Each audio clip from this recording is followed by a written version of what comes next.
Hello everyone, কেমন আছো সবাই? আশা করি সবাই ভালো আছো। আমিও খুব ভালো আছি।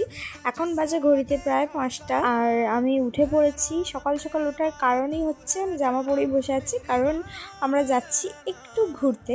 কাছাকাছি যাব, বেশি দূরে কোথাও যাব না। তো চলো তোমাদের সাথে বেরিয়ে বাকিটা শেয়ার করব। তাড়াতাড়ি ঘুম থেকে ওঠার কারণে বেশ ঘুম পাচ্ছিল আমার, কিন্তু চলো ঘুম ছাড়িয়ে চটজলদি রেডি হতে বসে পড়লাম। ভোরবেলা বেরোচ্ছি, কিন্তু যেতে যেতে আমাদের বেশ কিছুটা বেলা হয়েই যাবে, তাই সানস্ক্রিনটা তো মাস্ট মাখতেই হবে। তাই আমি ডট অ্যান্ড কির একটা সানস্ক্রিন মেখে নিলাম। আর এই দেখো, এই যে চিক অ্যান্ড লিপ টিন্টটা, এটা আমার বেশ প্রিয়।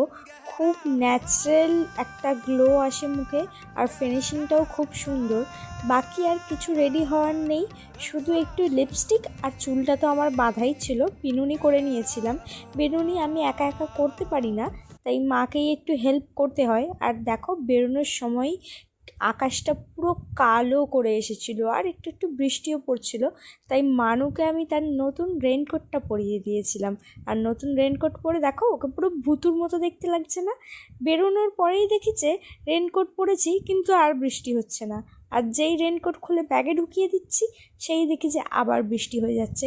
তাও যাই হোক, একটু ঝিরিঝিরি বৃষ্টি মাথায় নিয়েই বেরিয়েছিলাম। আর আমরা যাচ্ছিলাম 3টে ফ্যামিলি। বেরিয়ে তো আমাদের বেশ জোরেই খিদে পেয়ে গেছিলো, তাই চটজলদি আমরা চলে গেছিলাম একটা দোকানে।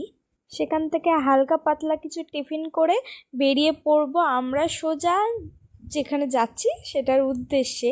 আর টিফিনে ছিল হচ্ছে পেটাই পরোটা, ঘুগনি আর ডিম সেদ্ধ। ডিম সেদ্ধটা আমি সকালে খাই না, তাই আমি ওটা মানুকেই খাইয়ে দিয়েছিলাম। ঘর থেকে বেরোনোর সময় আকাশটা মেঘলা থাকলেও যাওয়ার সময় বেশ সুন্দর একটা শরৎকালের মতো আকাশ আমি পেয়েছিলাম। খুব ভালো লাগছিল যেতে, মানে রাস্তা থেকে। আর ওদিকে গ্রামের পরিবেশ পুরো, ওদিকটা যত এগোচ্ছি ততই একদম গ্রাম অঞ্চল চলে আসছে। এই দেখো, এই যে দাদার ফ্যামিলিটা, আর এদিকে হচ্ছে পিছনে আমার দাদা ভাইয়ের পিকু দিদি, ওদের তোমরা চেনোই বেশ কজন। ওরাই হচ্ছে গেছিলো একসাথে। আর এখানে একটু রেস্ট করতে দাঁড়িয়েছিলাম। মানুষ সারা রাস্তা ঘুমিয়ে ঘুমিয়ে এলেও রেস্ট করার টাইমে ঠিক উঠে পড়ছে, আর কিছু একটা খেয়ে আবার ঘুমিয়ে পড়ছে। প্রায় 2 দিনের জন্য আমরা গেছিলাম, তাই একটা ব্লগে সব দেখাতে পারবো না, দেখতে তোমাদের ভালোও লাগবে না। সেই জন্য এই ভিডিওটা আমি প্রায় 3টে কি 4টে পার্টে আমি ভাগ করে দেবো।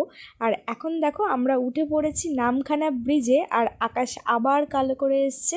তো চলো টাটা, দেখা হচ্ছে নেক্সট পার্টে তোমাদের সাথে।